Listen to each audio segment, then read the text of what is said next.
It's almost time for the Walt Disney World Marathon weekend, and with the new year starting, I can imagine many people choosing 2020 as the year to start running or do their first race, whether it's at Disney or not. I still remember the day I discovered RunDisney. It was February 2015. I was ill in bed and just browsing YouTube. I saw videos on RunDisney's YouTube channel with all the unique costumes people were wearing, the gorgeous medals, the fun everyone had, and I just knew I had to put it on my bucket list as well. Coincidentally, that same weekend, RunDisney announced that they would have their first running weekend in Paris, which by then was the only Disney park I've been to. Now, almost 5 years later, I've participated in 5 RunDisney half marathons, and I'm longing for more. Hi everyone, Happy New Year! I'm Anneke and I'm a RunDisney runner. If you have no idea what RunDisney is or you want to learn more about its history, I redirect you to a video made by Rob Plays, who is a Disney YouTuber who has inspired me to do this format as well.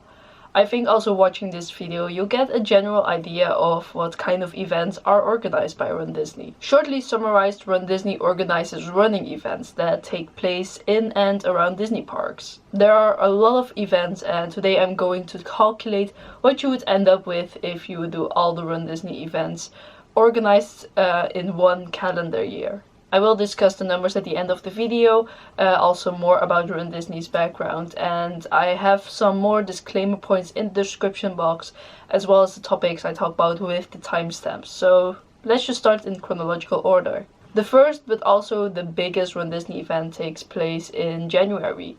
We've got 4 races, 5K on Thursday, 10K on Friday, half marathon on Saturday, and the full marathon on Sunday. This is also the only RunDisney weekend that has the full marathon distance. While I did look up each race's individual price, to get all the possible medals you can sign up for challenges, which for this weekend also is the craziest one, called Dopey. You pay $519 to run the 4 mentioned races, and for this you get 6 shirts and 6 medals. So why 6? You get 4 for each race. You get the Goofy challenge included, which is the challenge where you do the half and the full, and a 6th one for the Dopey for all the 4 races. You've ran 78.3 kilometers in total, but you're not done yet.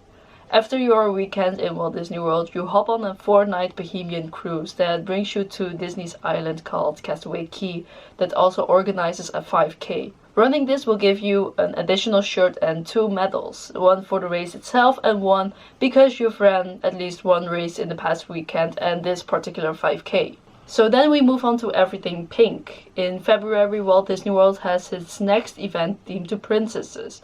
Don't worry, while it is female oriented, it's not a female only event.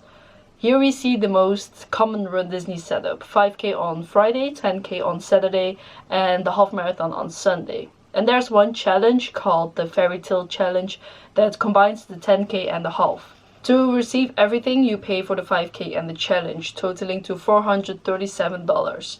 You get the 4 shirts and 4 medals for a distance of 36.1 kilometers. Again, 1 medal and shirt for each race with an additional 1 for the challenge. So from January to March, you have the option to run a virtual half marathon themed to Star Wars.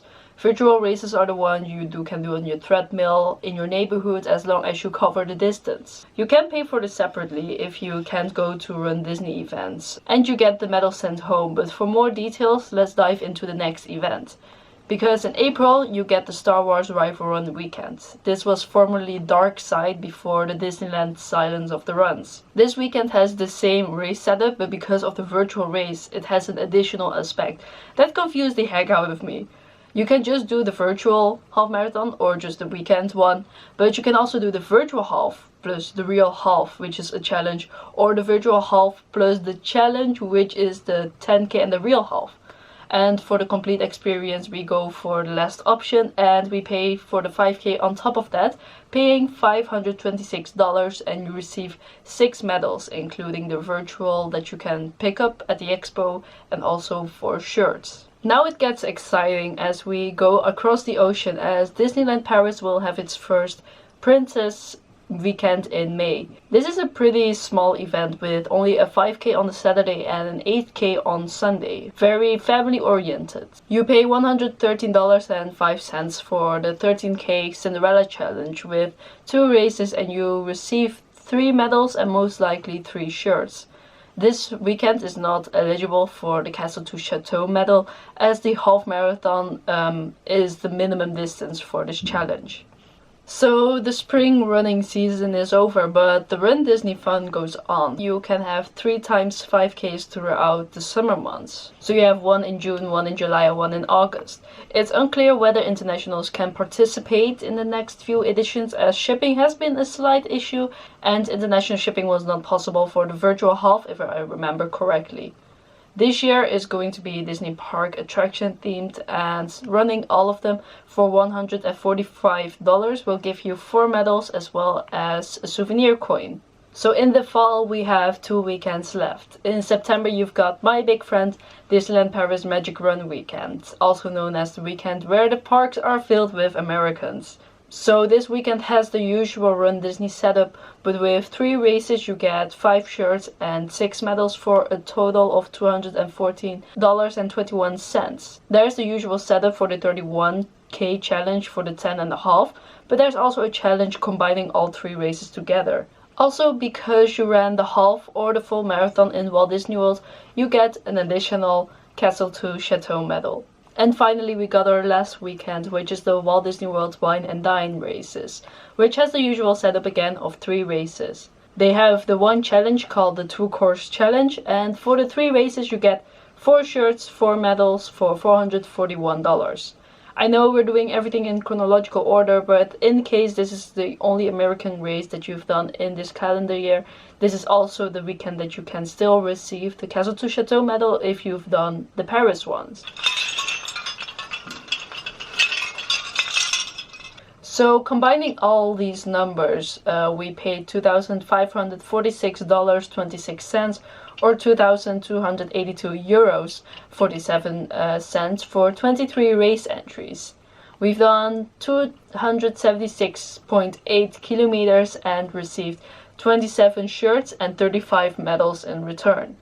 With the ratio of kilometers and entry fees, you pay around $9.20 per kilometer or $14.80 per mile. If you hold on the minimum pace of 16 minutes per mile, the total running time is 21 hours and 52 minutes. This is of course fluctuating based on your own pace and how far ahead you start from the balloon ladies. I think all Run Disney runners can relate to this sound every weekend when everyone picked up their challenge medals. I'm currently wearing 17 medals from 11 races, which is around 3 kilograms in total. So here you see me weighing 5 random medals, of which I took the average from. As the average I'm calculating with is 213.6 grams per medal, 35 medals would weigh 7.5 kilograms. For shirts, one large female short-sleeved shirt weighs 116 grams, resulting in 3.1 kilograms of fabric.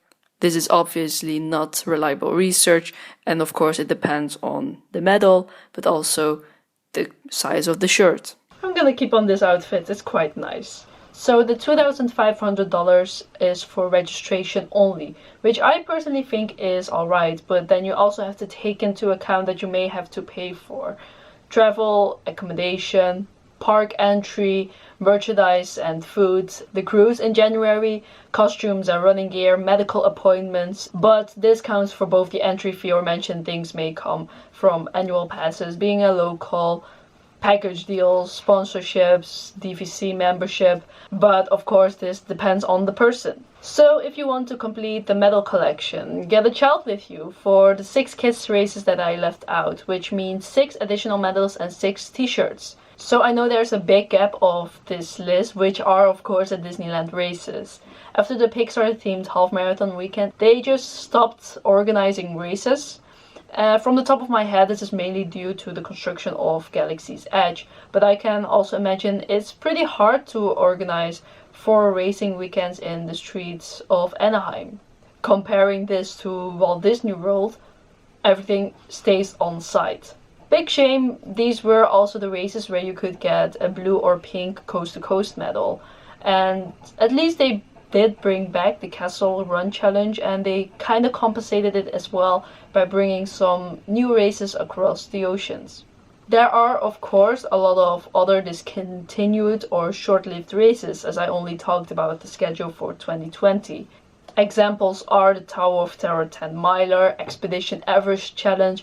They even had an inline skate event for several years. And for more information, I just redirect you to the RunDisney Wikipedia page, but let me know if I should do more research into past running events. So those were kind of all the asterisks for the official RunDisney races, but there are also a ton that aren't part of this official lineup. Walt Disney World has multiple fun runs at their resorts, and examples are the Beignet Fun Run at Port Orleans. The next option is of course very limited for us RunDisney fans, but there are occasionally cast member fun runs. A few weeks after my DCP ended, there was one in Epcot which I'd love to have participated in. I know that one cast member run in Paris before the first half marathon weekend was kind of a huge deal because it was kind of this sneak peek into the development of the running weekend. In the Asian parks, Shanghai and Hong Kong are also getting into this running fun. For Shanghai there are the kids races, 3.5K and a 5K, and even a dress up competition.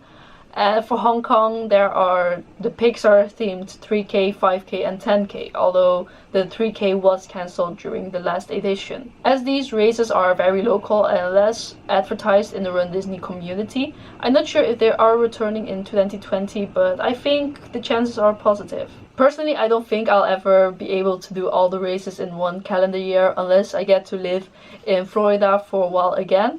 Living in the Netherlands, flying to USA multiple times a year does not fit in my goals to a lower carbon footprint, and of course it's very expensive. I definitely still have Dopey on my bucket list, along with other faraway races, but for now I'm focusing on the running aspect, the training aspect, and I hope to do both of the Parisian weekends this year. I've got my own party pooper thoughts on RunDisney and sustainability, fear of missing out, medals, and the way RunDisney Friends is organized, but I don't think anyone is interested enough for me to include that information in this video.